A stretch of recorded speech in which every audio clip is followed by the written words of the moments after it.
If I were to ask you the question, have you lost an employee, assuming that you have a team as a business owner, most likely you will say yes. One of the areas where business owners are getting crushed in 2023 is in retaining employees and even attracting those employees. It can cost 6 to 9 months of someone's salary just by losing that employee. That will have a direct impact on the hours of your operation, the customer service experience that someone is gaining, and also the internal team morale because someone is picking up the weight. Most likely as a business owner, you've had to work late because someone did not show up for work. So imagine if someone on your team is making $60,000, it can cost anywhere from $30,000 to $45,000 just to replace them. And those are just the tangible cost. Imagine from an intangible perspective, how much it costs just in the morale of your team. We just came off of a road trip and we were talking about at DPI what employees are valuing in 2023. When I entered the labor force, it was completely different. And if you haven't looked at the most relevant data and information, you might think that what used to work in the past is able to work now. The reality is it is not. So when we think about what an employee is valuing, I wanted to show you this. This was, again, information that we were researching with Glassdoor as our source. The number one thing is pride in the company. Someone wants to know that they have a sense of pride for working for whatever company it is. This has a direct impact on the culture of your company. And many times as business owners, we will spend time focusing on sales and marketing strategy, but we yet haven't crafted a people strategy. Some of us may or may not have policies. Some of us might have an onboarding process, a hiring, how we attract, but what are we attracting them to? If I was to ask you, what are some words that would describe your brand? What would you say? Many times that is an unknown, but when we are talking about the culture of our organizations and attracting employees, it's important for us to drill back down to core values that are guiding principles. So pride in the company is one thing that employees are valuing.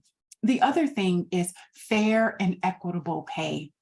Yes, money is not the answer for all, but for many, they want to make sure that when they're showing up to work, they are being paid fairly and in an equitable way. Now, pay compensation is going to vary based on someone's experience, the length of time that they've been with your organization, but it's imperative that you do internal pay audits to make sure that if someone is below the pay scale that is suitable for that role or that job description, that you have an equity bump in compensation to get them right where they need to be.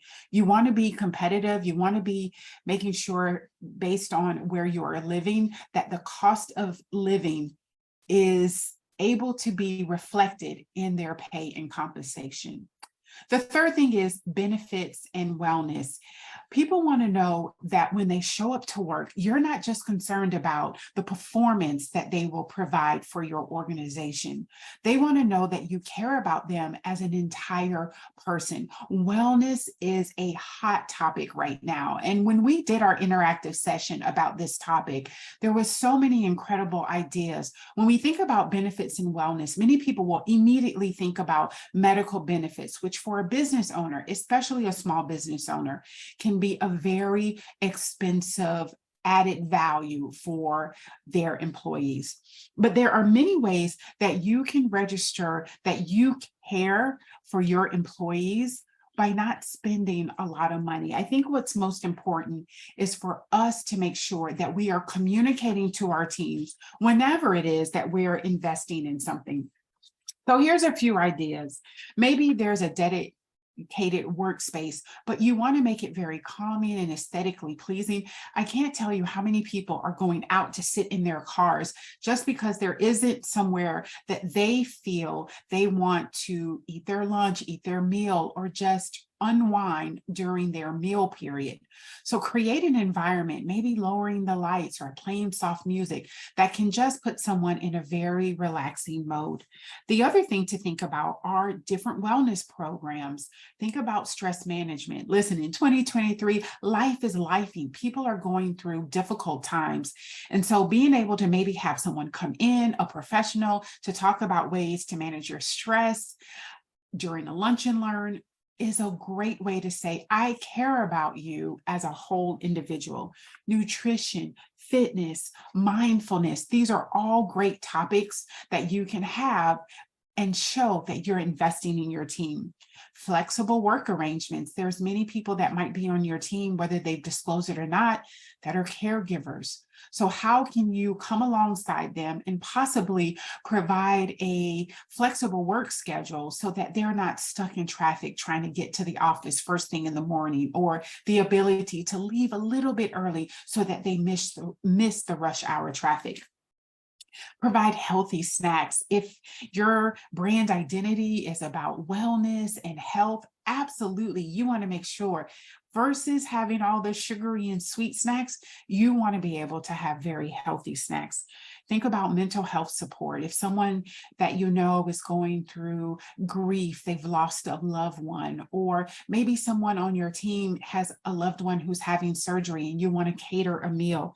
Maybe there is just mental health awareness programs that can just help demystify if someone is going to need to see their therapist. Maybe that's what they need to do during their meal period, is spend time with their therapist during the day. So help destigmatize the ability for someone to get mental health support. Wellness challenges, you want to make sure that it's accessible to all. If you have a team of all able-bodied people, they may be walking or some type of wellness activity. But if you have someone that might have a disability, you want to make sure that the program or whatever the challenge is for the month, it can be inclusive of all. And then show work-life balance. Model that as an employer. Show people that you are setting a boundary, turning off your phone, and not answering email all hours of the night. That goes a long way in saying that I care for you as a whole person. The other thing that employees are valuing, the fourth thing, is diversity, equity, inclusion, and belonging. People who are in the workforce just want to feel that they belong. And there are many times that because we don't see all of who a person is, it allows us not to be able to celebrate the full richness of who they are. So how can you make your time together more inclusive, more equitable, have them have this sense of belonging? DPI has incredible strategies on how you can make that happen. And then the fifth thing is transparency. Transparency in pay, yes, we talked about fair pay, but also transparency, authentic communication.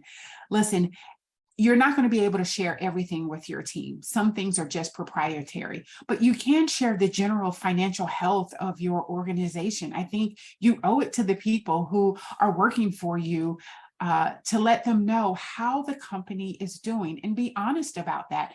If it's struggling and you need people to come together and provide solutions, normally it's your employees that are closest to the customer. Elicit their support and their ideas and see which ones you can enact. The other thing is, one of the biggest threats to business is the person who just has all the knowledge. So many times in a small business community, there is not a lot of cross training. And so there might be one person over the years who just has all this knowledge. They hold a lot of relationships with your customers or your clients. You want to make sure that you start documenting those processes, because again, life is lifing and that person may or may not be there. So whether they are family, whether they are just a veteran employee of your organization, you want to start documenting what it is that they do. 2022. Ask, what is a day in the life like? Start writing it down so that you aren't blindsided if something happens and that person just leaves the organization.